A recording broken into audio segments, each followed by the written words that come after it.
শুভ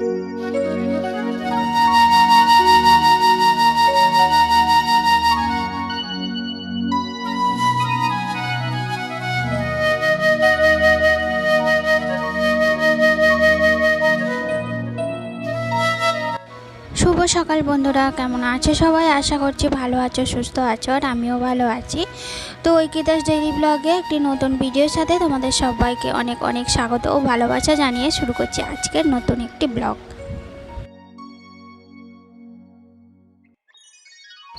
আজ হচ্ছে বৃহস্পতিবার আর এখন বাজছে সকাল 6টা। যদিও আমি এমনিতেও তাড়াতাড়ি উঠে পড়ি, কিন্তু আজকে আবার আরও তাড়াতাড়ি উঠে পড়েছি। তো চলো বন্ধুরা, দেখতে থাকো, সাথে থাকো, আশা করি আজকের ব্লগটা তোমাদের ভালো লাগবে।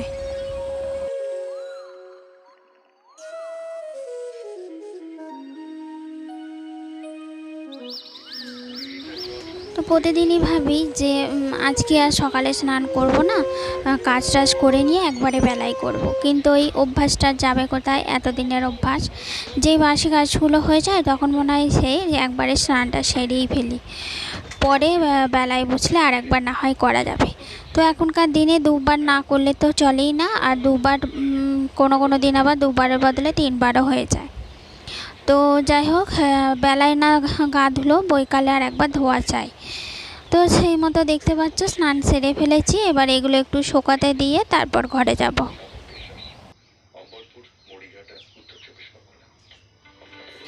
গ্রীষ্মকাল হোক কিংবা শীতকাল, সকালে ঘুম থেকে উঠলে না মনটা কেমন ফ্রেশ হয়ে যায়। আর তারপর তো গ্রাম হলে তো কথাই নেই।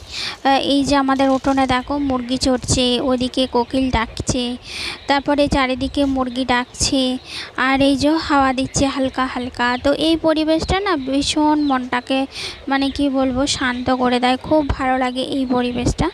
তো গরমের মধ্যেও কোথাও যেন একটু ভালো লাগাও থাকে। যাই হোক, চলো এবার ঘরে যাই, অনেক বকে ফেলেছি।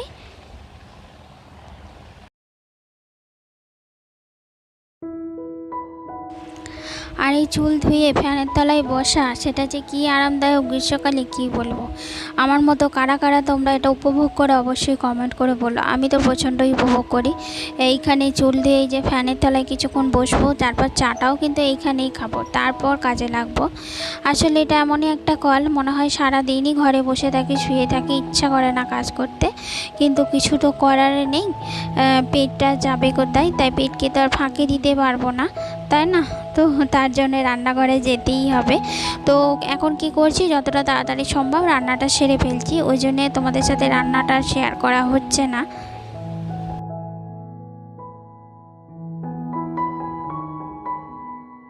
আর এখন কিন্তু পুরো 7টা বাজছে, আর এখনই এত রোদ দেখতে পাচ্ছ।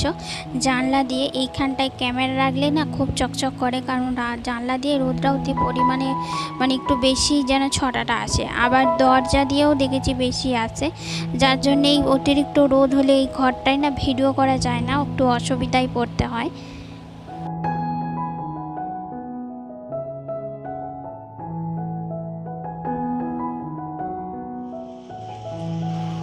তো চলো, চলে এলাম রান্নাঘরে। এবার একটুখানি চা খাবো। তবে অতিরিক্ত গরম পড়লে মনে হয় চাটাও যেন বিষাক্ত লাগে, তখন মনে হয় ঠান্ডা ঠান্ডা একটু মিছরি বেচানো খাই।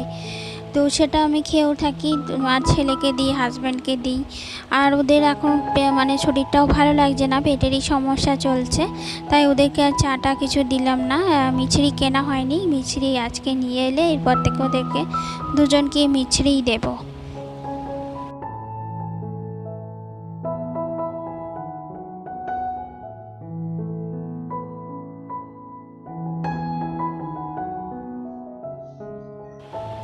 আর এই অতিরিক্ত গরমে শুধু মনে হচ্ছে যেন টক খায়, টক না খেলেও টকের ডাল খায়। তো এই যে ছোট ছোট আমগুলো পেয়েছে, এইগুলো চাটনি করলে বেশ ভালো লাগে খেতে, কিন্তু ওই যে বললাম পেটের অবস্থা সব ভালো নয়, তাই আজকে আর চাটনি করব না। আজকে এই যে মুসুরির ডাল আম দিয়ে করব, আর হচ্ছে পোস্ত করব। তো এটাই হবে আজকের দুপুরের মেনু।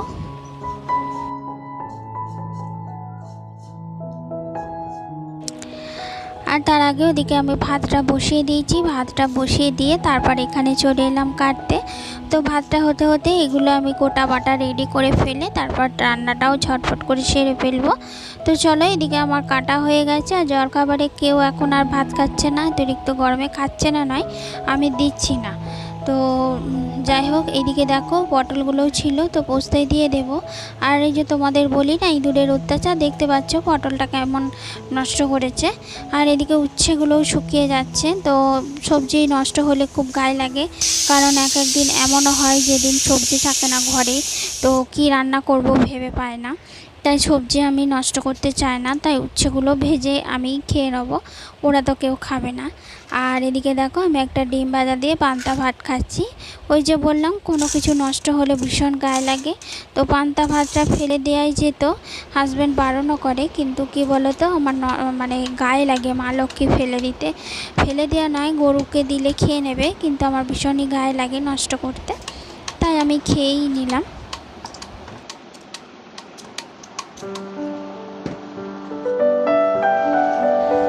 তো সকালে উঠে এসব ডাস্টিংয়ের ব্যাপারটা সারাই যায়, কিন্তু আমি করি না। কারণ হচ্ছে কি, ওই যে বললাম আগে তাড়াতাড়ি করে রান্নাটা সেরে ফেলি, তারপর রান্নাঘরের কাজ সেরে এসে ঘরেতে ধীরে সুস্থে টুকিটাকি জামা গোছানো, এই যে ডাস্টিং করা, তো ছেলের বই টইগুলো গুছিয়ে দেওয়া, তারপরে কোনো কিছু সেলাই থাকলে এইগুলো করা, তো এই বাড়তি কাজগুলো তখন করতে পারি। তো শোকেসটা অনেকদিন ধরেই মুচমো করে মোছা হচ্ছে না, ধুলো পড়েছে অনেক। আর এমনিতেই ঘরেতে যে কোনো জিনিস আমার প্রচণ্ড ধুলো হয়, জানি না কেন, উঠোনটা বাঁধানো নয় বলে নাকি কী জন্য জানি না, নাকি আমাদের ছাদ নেই বলে বুঝতে পারি না কী জন্য এত ধুলো হয়। আর এখানে দেখো এগুলো সব জড়ো করা আছে, এগুলো এবার গোছগাছ করবো শোকেসটা মোছা হয়ে গেলে।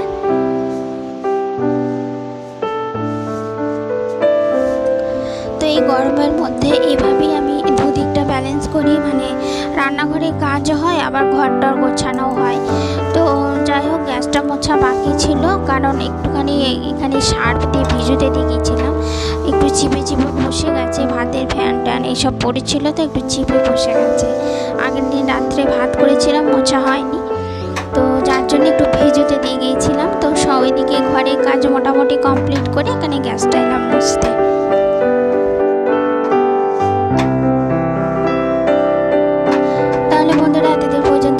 আমার সাথে ছিলে তাদেরকে রিকোয়েস্ট করবো, যদি আমার ভিডিও ভালো লেগে থাকে তাহলে প্লিজ একটা লাইক দিও, চাইলে প্রিয়জনদের সাথে শেয়ার করতে পারো।